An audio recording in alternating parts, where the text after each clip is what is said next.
สัมมาสัมพุทโธภะคะวาพุทธังภะคะวันตังอะภิวาเทมิสวากขาโตภะคะวะตาธัมโมธัมมังนัมมัสสามิสุปฏิปันโนภะคะวะโตสาวกสังโฆสังฆังนะมามิเข้าหายใจออกยกหายใจเข้า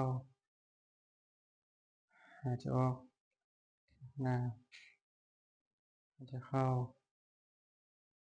หายใจออกเหยียบหายใจเข้าหายใจออกวนกลับเบื้องขวาหายใจเข้าหายใจออกยกหายใจเข้าหายใจออกหน้าหายใจเข้าหายใจออกเหยียบหายใจเข้าหายใจออกบนเก่าหายใจเข้าหายใจออกหายใจเข้าหายใจออกหายใจเข้าหายใจออกให้มันต่อเนื่องดึงความสนใจของเราบ่อยไปในความคิดให้มันมาอยู่กับลมหายใจเข้าหายใจออกหายใจเข้าหายใจออกเป็นแบบนี้แหละ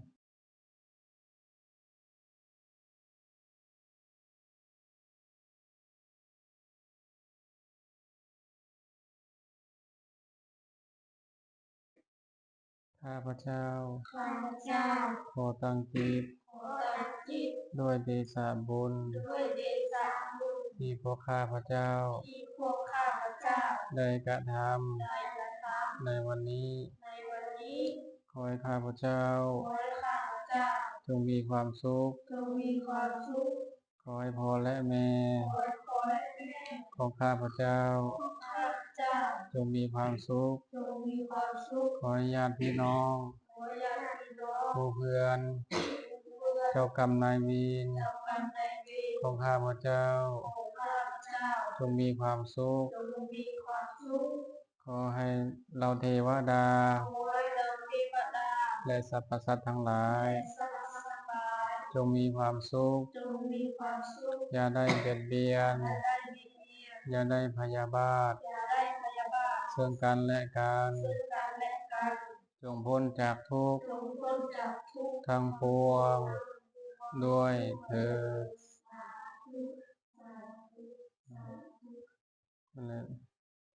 เอาแผ่เมตตาแผ่ตอนใจของมันสงบก่อนนะใจสงบมันถึงจะแผ่ฮอดว้าแผ่เมตตามันยังตบลงหน้าเนาะแผ่เมตตาคือความปรารถนาดีเมตตาที่เราเคยได้ยินนะเมตตาก็หมายถึงความปรารถนาดีความหวังดีแผ่เมตตาหมายถึงเฮาบ่งบอกความปรารถนาดีของเฮานะต่อตัวเองก็ได้ยินผู้ที่นั่งอยู่แถวนี้ก็ได้ยินแล้วก็ผู้อื่นเขาก็เว้าเมื่อเฮาปรารถนาดีส่งความปรารถนาดีไปให้ผู้อื่นเนี่ยมันจะได้ใจเฮาเนี่ยมันสงบนะ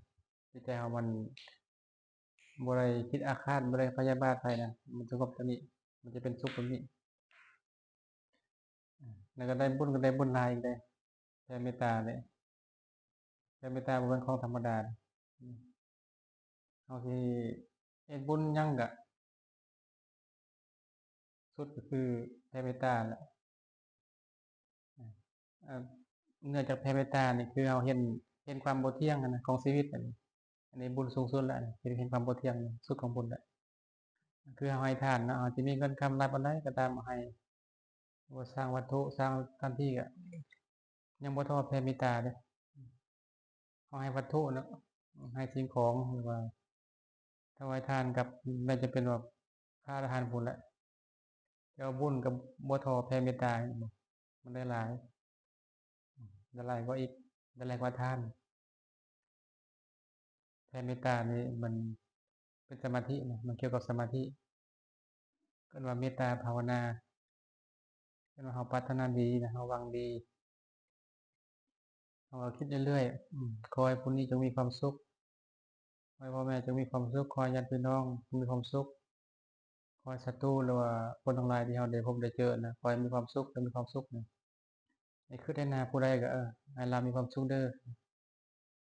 คือเห็นภาพตัวใดก็ให้เรามีความสุขคือเห็นสัตว์คอยตัวแมวเนี่ยมีความสุขตัวหมามีความสุขหมู่เพื่อนความสุขเท่านั้นเท่านี้มีความสุขเราเจริญได้ทำภาวนาได้เอาคือเจริญไปถึงเอาเฮ็ดแบบนี้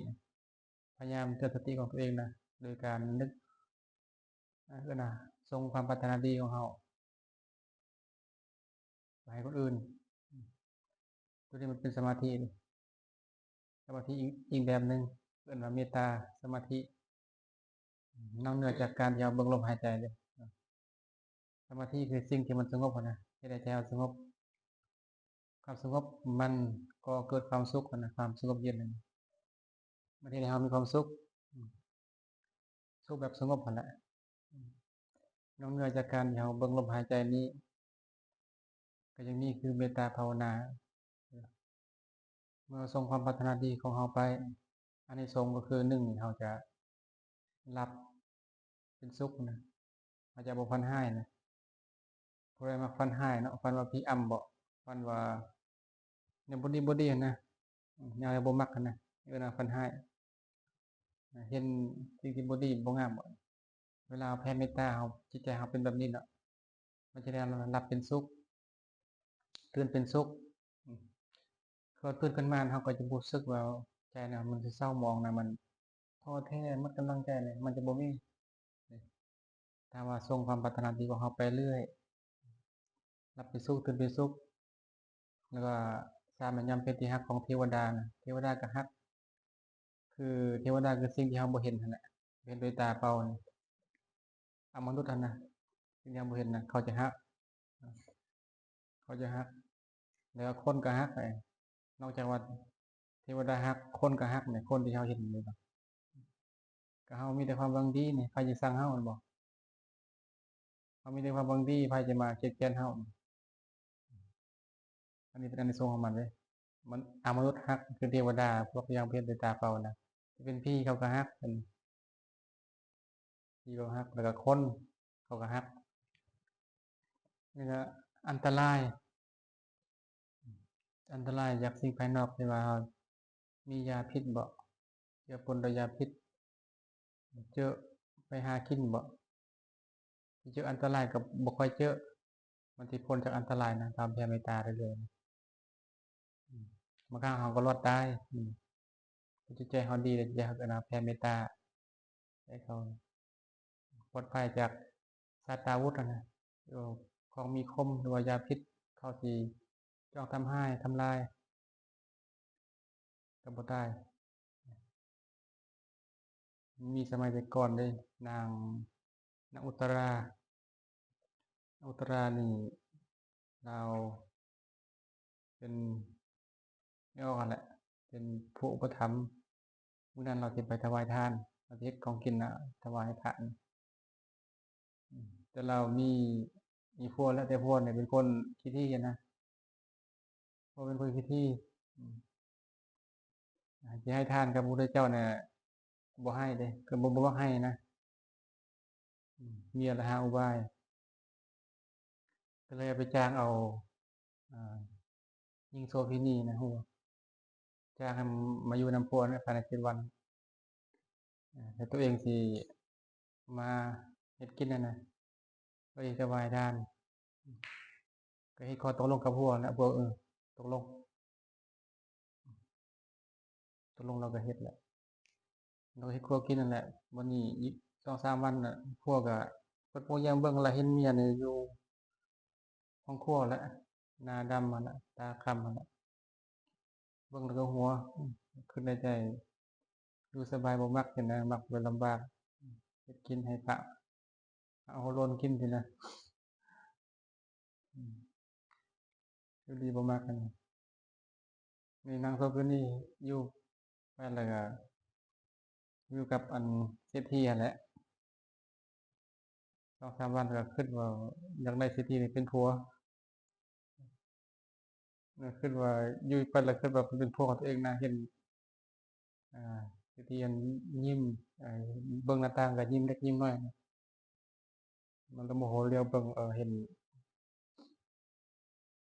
นางอุตรานี่เราขึ้นโมโหเลยโดนเราก็ลงจับเอาน้ำฮอนไปเลยน้ำฮอนนี่นะชาติเป็นนางอุตรานะน้ำฮอนก็ต้มเทไปจากที่น้ำฮอนนะมันกลายเป็นน้ำเย็นเนี่ยน้ำฮอนในบริฮอนมันเย็นแล้วก็ชาติเป็นที่เท่าที่สองก็เย็นอีกนางอุตราเห็นนั่นนางโสเภณีย่างมาแบบอาการอุริศแล้วก็ขึ้นในใจแล้วถ้าบ่มีราวนี้เฮาก็จะบ่ได้เฮ็ดบุญนั่นน่ะไม่ว่าผู้ใดที่มีบุญคุณเท่าลาวนี่ก็บ่มีเฮาได้เฮ็ดบุญเพราะลาวนั่นแหละแล้วก็นึกจังซี่ในใจนั่นแหละนะครับแผ่เมตตากับปรารถนาดีผู้นี้มีบุญคุณต่อเฮานะผู้นี้มีคุณต่อเฮาขอให้เราจงมีความสุขจงเป็นสุขกันนะถ้าบ่มีลาวเฮาก็สิบ่ได้เฮ็ดบุญอยู่นะ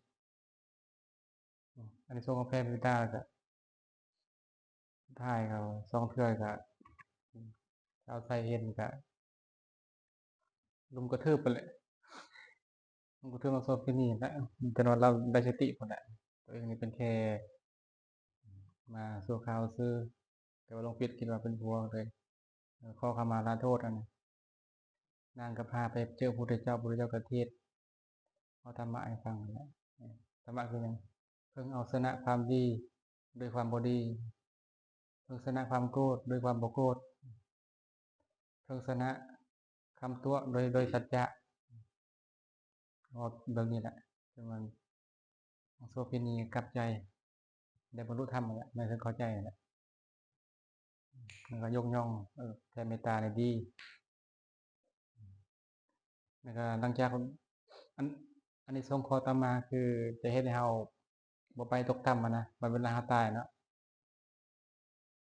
เวลาตายเฮาก็จะตายแบบสงบอะนะบ่ได้ตายแบบเคยเห็นคนตายบ่ห้องตายมีบ่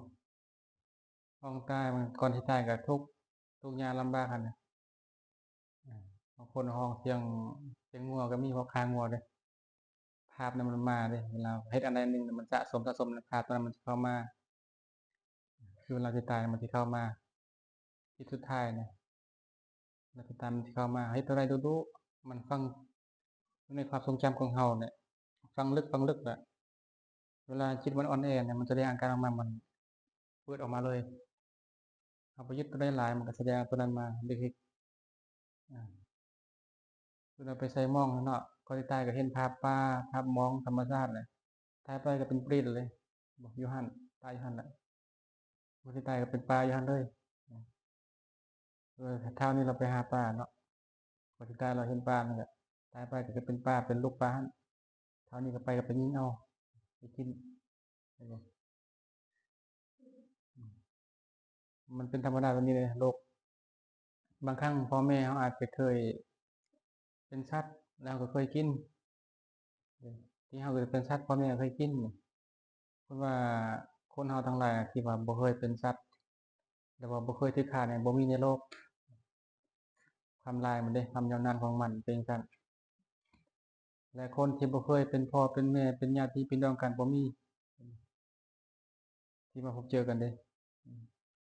การเวียนว่ายตายเกิดของเฮาทั้งหลายนะถ้าไปเทียบแหละผู้หนึ่งนะไปเอาศพของเราไปถมมหาสมุทรก็ยังบ่ทันเต็มเลยนะศพของเราที่เกิดตายอยู่นี่นะ ตรงนี้เขาก็สงสัยว่าเป็นยังเขาก็เกินมาใช่ไหมเห็นบ่สงสัยบ่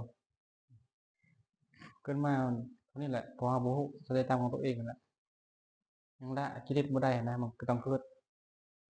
ความโลภความโกรธความหลงเนี่ยมันละบ่ได้ต้องเกิดขึ้นมาก็มีการฆ่ากันนั่นแหละบางทีเขาเป็นสัตว์เอาเป็นสัตว์เอาถึกฆ่าเอาไปฆ่าเขาก็ได้มาเขาก็ถึกฆ่านี้วันนี้เขาแผ่เมตตาวันนี้ก็จะตายไปมันก็จะเป็นบอนดี้นี่แหละบอนดี้ก็นะเป็นพรหมมานะตอนนี้เขาสู้อันคนตายบ่สู้คนตายนี่มันมีบนเขาเกิดนะภูมิมานั่งเทวานั่งเทวดา16ชั้นมีพรหมมีเทวดามีมนุษย์มีสัตว์เดรัจฉานมีเปรตอสุรกายและสัตว์นรกภพภูมิบนเขาอยู่นะอันนี้ก็นะภพภูมิมนุษย์อีกพวกหนึ่งที่มันดีสงบนะสำหรับพรหมคือก็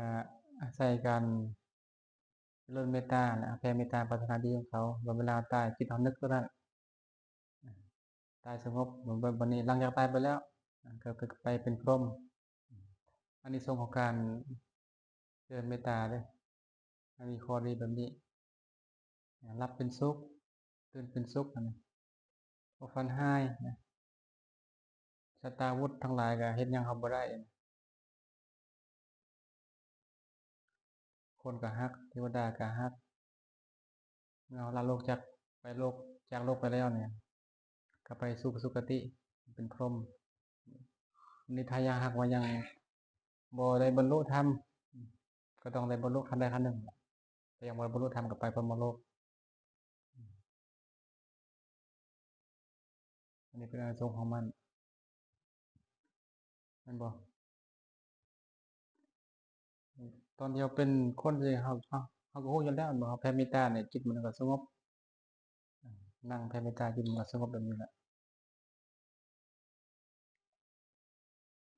ได้สงบมันก็วุ่นวายมันก็เป็นทางแก้ปัญหาดิการนั่งบลมหายใจหรือว่าแผ่เมตตาอันนี้มันเป็นทางดับทุกข์นะทั้งหมดเลยทั้งหมดดับทุกข์กับดับทุกข์ของใจนั่นแหละบนทุกข์ทางกายด้วยที่พระเพิ่นสอนหรือว่าพุทธศาสนาเพิ่นสอนเรื่องดับทุกข์ที่ใจนั่นแหละเช่นว่าเรื่องการมีแผ่เมตตาการให้ทานรักษาศีลนั่งสมาธิญาณกรรมทุกอย่างมารวมจุดเดียวคือเพื่อพ้นทุกข์เป็นวิธีแก้ทุกข์นะเวลาเขาโกรธนะเขาเอาความเมตตานะมาใส่เวลาเขาท้อแท้เขาก็นึกถึงคุณของพระพุทธเจ้าคุณของพ่อของแม่นะถ้าคนลำบากเนี่ยมันก็ดับไอ้ความท้อแท้ได้เวลาง่วงเนี่ยมันก็มีวิธีแก้นะฟุ้งซ่านบ่ฟุ้งซ่านหลายคิดหลายเนี่ยต้องเบิ่งลมหายใจมันสงบขึ้นมามันเป็นทางแก้ทั้งหมดทางแก้แบบนี้แผ่เมตตาก็ดีแบบนี้แปลก็ลองไปเฮ็ดเบิ่งเขามีคนที่เขาสร้างบ่มีบ่มีกับแพรรถว่าเรามีความสุขเด้อยมสุขเด้อสุขเด้อสุขเด้อสุขเด้อแพรไปให้เขาจนว่าในใจเฮาบ่ได้สร้างไผเลยนะบ่มีคนที่สร้างว่าซะภาพที่ปรากฏขึ้นมาบ่มีนี่ถ้าเฮาสร้างนอนหลานนี่ตายไปก็คือเป็นเฮาอยู่หัวเราแหละเห็นบ่เฮาคิดไปหาลาวเด้เออบ่อนที่เฮาสิเกิดน่ะเวลาเฮาสิตายเนาะคือความคิดของเฮาน่ะไปก่อนบ่เกิดมาก่อนภาพในหัวของเฮาน่ะเฮาคิดเห็นผู้นี้น่ะสร้างเลยบ่ยอมปล่อยจักเทื่อแน่แบบร่างกายนี่ตัวนี้ดับไปแล้วเนี่ยภาพนี่ก็นำพาไปเลยภาพน่ะเห็นภาพตัวนั้นน่ะเห็นบางทีก็ไปกับแกกำลังมีลูกเฮาก็ไปเกิดเป็นลูกนั่นแหละกับแกหั้นเลาะปีนเลาะอยู่เฮือนนั่นแหละ แล้วก็เห็นคนเดียวสั่งกูสั่งมันได้กูสั่งมันได้แต่เขาบ่ฮู้ดอกห้องอัพแอร์ยันเขาเห็นเราไม่ในฟาดเอาตายซะเขาก็ว่าภาษาของเขาแหละภาษาของคนที่เขานี่แหละแต่ว่าเสียงของเขาออกแบบนั้นบอกมาเขาก็บอกภาษาของเขาแต่ว่ามันออกเพลงมันก็เฮานะบอกถ้ามาเว้าได้มันก็เว้าแหละแต่เว้าบ่ได้มันเฮามันก็เว้าแหละแต่มันเว้าภาษามันนั่นแหละยิ่งกับภาษามนุษย์ที่เขาเข้าใจนะแต่พวกเดียวกันนะเข้าใจเพียงแต่ระบบร่างกายนี่มันบ่อำนวยมันก็เลยเว้าเป็นภาษาแบบนี้บ่ได้บางคนปากกึกเนี่ยเขาก็เว้าอยู่แม่นบ่แต่สินะเห็นบ่แต่ว่าร่างกายนี่มันบ่อำนวยแม่นบ่มันก็เลยเว้าบ่ได้แต่ยิ่งเขาก็เว้าภาษาเขาล่ะแต่ว่าอยากกินน้ำน่ะสินะเห็นบ่ข้อยอยากกินน้ำข้อยอยากกินน้ำข้อยอยากกินข้าวเสียงก็ออกแบบหนึ่งก็ได้เห็นบ่อันนี้เป็นหลักเหตุผลความคิดนี่เป็นตัวนำนี่เพื่อที่ให้ฝึกตัวเองให้ความคิดนี่เวลาสิเกิดน่ะนี่ครับสั่งผู้ใดเฮาก็พยายามถอนความสั่งของเฮาลงให้ลองเบิ่งเด้อมีบ่ผู้ที่เฮาสั่งน่ะมีเฮาก็แผ่เมตตาจังซี่แหละอาก่อนสิแผ่เมตตาเฮาต้องสงบก่อนสงบคือเฮาบ่ได้เป็นทุกข์อะนะสบายแล้วขอให้เรามีความสุขขอให้เท่านั้นนางนั้นมีความสุขไปกินเท่าไรก็ให้หมานให้ร่ำให้รวยซี้นะแผ่เมตตาศัตรูนี่ผมว่าแผ่เด้อแผ่ตลอด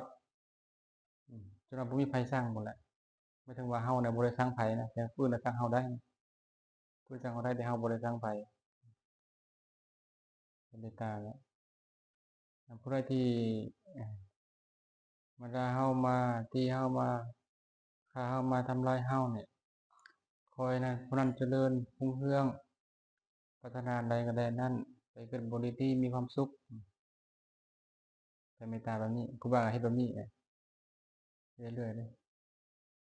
ครูบาก็เฮ็ดอันนี้ส่งส์เป็นจั่งซั้น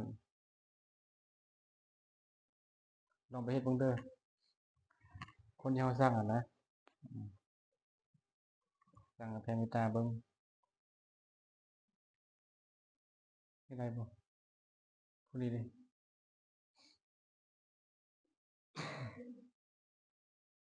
Spiderman บ่มานำมื้อนี้ Spiderman บ่มาแล้วทั้งสองไอ้น้องเลยอืมมาตอนเช้าเอาไปนับเบิ่งบ่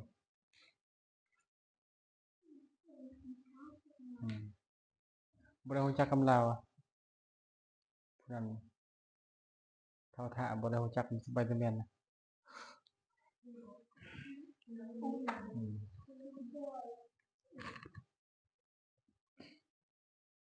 เฒ่าจ้อยคือเราเฒ่าบอย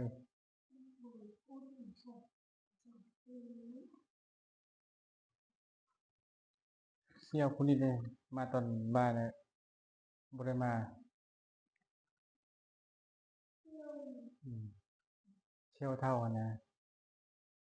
นั่งรถกลางเว้นนั่นเด้ผู้นั้นได้สวยผู้นั้นได้ส่วนบ่ตอนแรกไปวัดเนาะน่ะผู้นั้นได้สวยเสี่ยวผู้นี้แหละเฒ่าผู้นี้น่ะผู้ส่วนบ่มาผู้บ่ส่วนมาผู้นั้นน่ะผู้ส่วนผู้นี้มาวัดเด้ผู้นี้ละมาผู้ส่วนบ่มาบ่เอาส่วน2มื้อเลยนั่งรวมกันมาวัดเนาะตอนแรกมาวัดเนาะผู้นั้นส่วน